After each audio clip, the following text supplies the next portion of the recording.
1789-1792, l'affirmation de la souveraineté populaire. Le 4 mai 1789 s'ouvrent les États généraux à Versailles qui réunissent les députés du tiers-État, de la noblesse et du clergé. La déception du tiers-État est rapide et le 17 juin 1789, il se proclame Assemblée nationale. C'est la fin de la monarchie absolue en France. La souveraineté appartient désormais au peuple, à la nation. Les députés vont se rassembler pour donner à la France une constitution. Le 14 juillet 1789, en prenant la Bastille, le peuple de Paris apporte son soutien à l'Assemblée. Pour réagir aux nombreuses attaques de châteaux partout en France, les députés décident d'abolir les privilèges dans la nuit du 4 au 5 août 1789.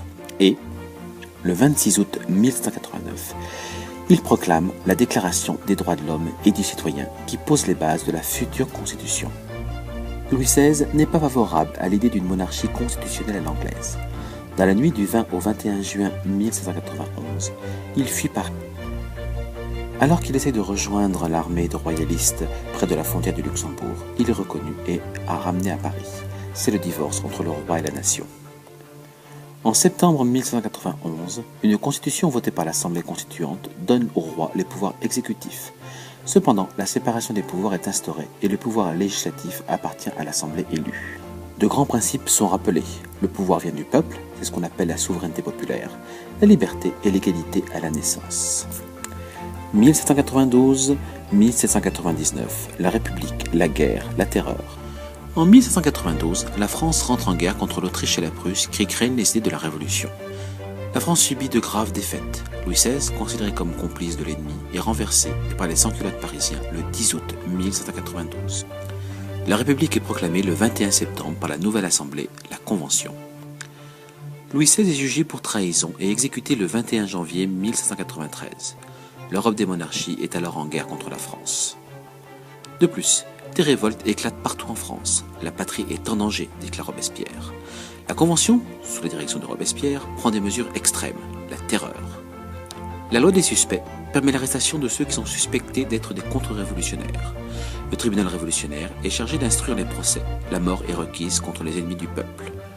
Au total, la terreur fit 40 000 victimes dans tout le pays. Mais elle sauve la République.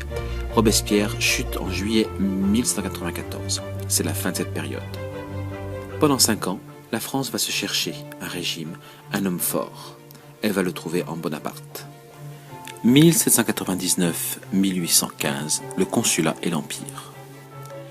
Général de la Révolution, victorieux et populaire, Bonaparte s'empare du pouvoir en France en 1799 et instaure le consulat.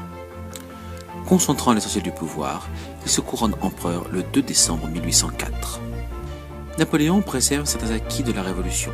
Ainsi, le Code civil, rédigé en 1804, confirme l'égalité de tous devant la loi ainsi que les libertés individuelles, mais il met en place un régime autoritaire garantissant un retour à l'ordre. Il crée les lycées pour former les futurs cadres de l'Empire, il stabilise la monnaie, le franc germinal. La presse est censurée, l'administration centralisée et des préfets sont nommés à la tête des départements chargés de faire appliquer ses décisions. En 1801, il signe avec le pape un concordat et rétablit la paix religieuse en France. Cependant, l'Empire va être en guerre contre l'Europe pendant presque 15 années. Battu à Waterloo en 1815, Napoléon doit abdiquer. C'est la fin de la période révolutionnaire.